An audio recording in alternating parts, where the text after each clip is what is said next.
Hi, I'm Itu, and I'm developing Sound Horizons, a rhythm game with procedural generation. Now, rhythm game and procedural generation are not two concepts that you often see together, because rhythm game is about precision and learning music. It needs predictability, with strong melodies that you can remember and kinda sing along to. How can you get in the groove if the music is randomly made? In fact, is it even possible to make actual good music out of random generation? Actually, yes. You know why? Because I've already made it. Sound Horizons is a remake of a game I made in a jam in 2020 called One Colorful Grid. It is a very basic rhythm game, made with Godot, that you play with only 4 buttons: up, down, left, right. And I'm pretty sure that you can guess the rules just by looking at it.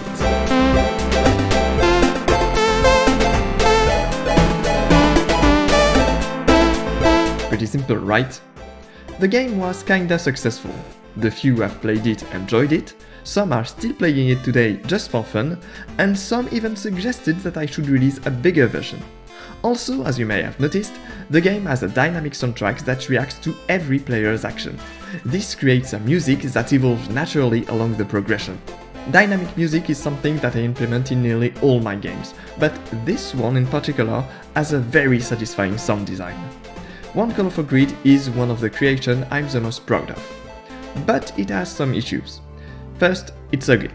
Okay, it's a game I made alone in 2 days during a jam, it's expected to be ugly. But it's not an excuse. I've made other games during jam that has abstract and minimalist design, yet they don't look like trash.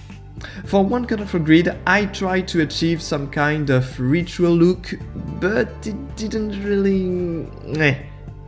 Most importantly, it lacks identity. When I say that this is the game I'm the most proud of, and people see this, well, it doesn't make them really interested. And in fact, it also reflects poorly on my work. Although it has an ambitious dynamic soundtrack, the first visual contact with the game is likely to make you just skip it. Second, it's hard. The game is fast and punitive. When someone plays One Colorful Grid for the first time, this is usually how it goes. Instant death. Game over. Get good. To be fair, once you progress a little bit further, the game is less punitive. Losing doesn't interrupt the game, so there's some kind of flow that is preserved. It makes the game kinda addictive, but it also makes reaching the end really hard. And it's a shame because the end is precisely where all the instruments are playing together and the music gets really epic and the melodies are richer. I put so much care into that dynamic soundtrack, it shouldn't be reserved to only hardcore rhythm game players. And finally, it lacks an audio calibration settings. This is self-explanatory. Any decent rhythm game needs one, because you never know if the player's hardware has input delay or audio delay or both, or it can just be that the player has a slightly longer reaction time than you. This option is an indispensable one if you want the game to be playable. And there isn't one in One Colorful Grid, because it was made during a jam. But this is something that I intend to fix. After 3 years, I'm finally making a rhythm game that is not ugly, that is accessible to almost all kinds of players, and that will have a sound calibration settings. It's called Sound Horizons, and it looks like this.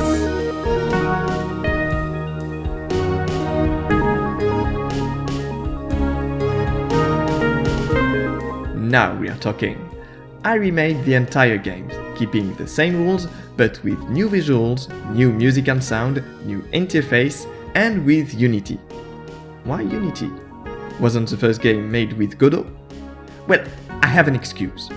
As you can see, the game is a bit more ambitious, so I needed an engine that is not necessarily more powerful, but that has a larger community and toolings. Also, I wanted to manage its sound design with Wise. Wise is a powerful set of tools to handle audio in games. I used it to recreate the music logic I had in One Colorful Grid, and then it allowed me to get even further. But now that we are talking about it, it's time that we introduce the main subject of this video: how does the music work in One Colorful Grid and Sound Horizons? There are two main systems behind Sound Horizons music. The first one is vertical layering. You may have heard that one before, it's a common trick in the video game. The music in Sound Horizon is a loop made of several tracks. Each track represents more or less one instrument. At the start of the game, instead of playing them all together, we only play the first ones. Then, as the player progresses, we add a new instrument by fading them in, or we remove others by fading them out. We use this technique to represent levels' layers. A level in Sound Horizons is made of several layers. They work kinda like checkpoints. The player goes through them one by one, each one being more difficult than the previous one. When the player reaches a certain score, they complete the layer and go to the next one, and when they fail too many times, they go back to the previous layer. The vertical layering thus indicates to the player on which layer they are. In one colorful grid, I would just add a new instrument for each layer, but in Sound Horizons, I went further and gave to each layer a strong identity. On the first layer, the music sounds like this.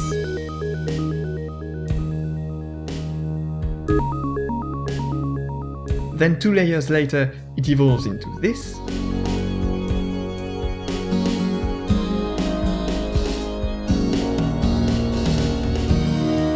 And on the final layers, it becomes this.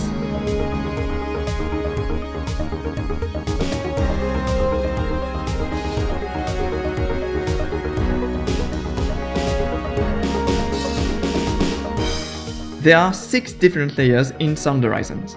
As I said, the music plays in a loop, but it's a very long loop, made of 4 parts, each one being 4 bars long, so you probably won't hear the repetition. Instead, the music will sound more and more intense as the player succeeds in the game. The second ingredient is what I call generative melodies. It is the notes played by the instruments during the game. There are 2 instruments, the lead, which plays the notes first when they appear on screen, and the player, which plays when the player hits a note correctly. They can only play 4 notes, up, down, left, and right. But they don't play the same note exactly, otherwise it would just sound like one is repeating what the other played. Instead, they have each their own notes that are complementary with each other. They usually play on the chord, so for them to have different notes, I usually shift their positions. But that's not all. They can play the same 4 notes during the entire song. No, their notes depend on the currently played chords. For example, the first bar is a minor E flat, so the notes played by the instrument are these. But the second bar is a major A flat, so the notes become this.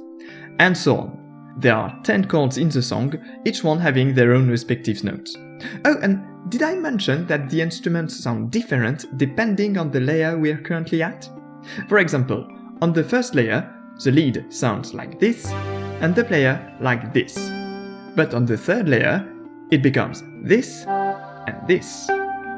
Okay, that's a lot of rules, and it was tricky to implement in Wise, let me tell you. But this is only to play a single note. How do we create a proper melody? This is where game design comes into action. Here is how the game works. It generates a series of notes, called phrase, plays it, wait for it to end, and once it's done, wait for a short delay before playing another one. This way the player is not overwhelmed with an endless stream of notes. There are pauses which allow them to breathe and prepare for the next wave. The timing between the moment the lead plays a note and the moment the player must press the button is fixed. It will always be an half note, which is already better than the quarter note of one colorful grid. A phrase is defined by how many notes it has, the duration between each note, and on which beat it starts. The value of the notes themselves, up, down, left or right, doesn't matter that much. We know that any of the 4 notes will always sound good, so we just pick one randomly when the lead plays them. These 3 criteria allow us to set the difficulty of a layer.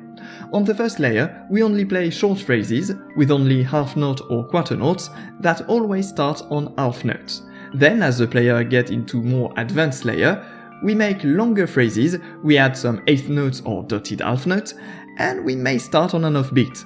This makes the game more challenging, but also the melodies more interesting. Let's see how it sounds.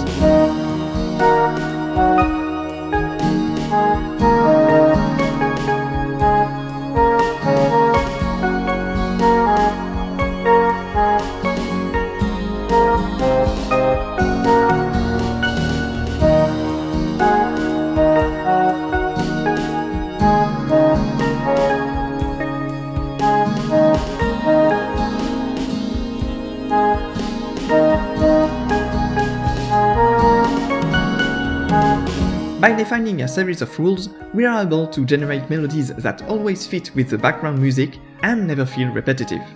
It's not perfect yet. I'm not really happy with some of the current instruments, and I might have to adjust some of the notes played. But it's already producing interesting results.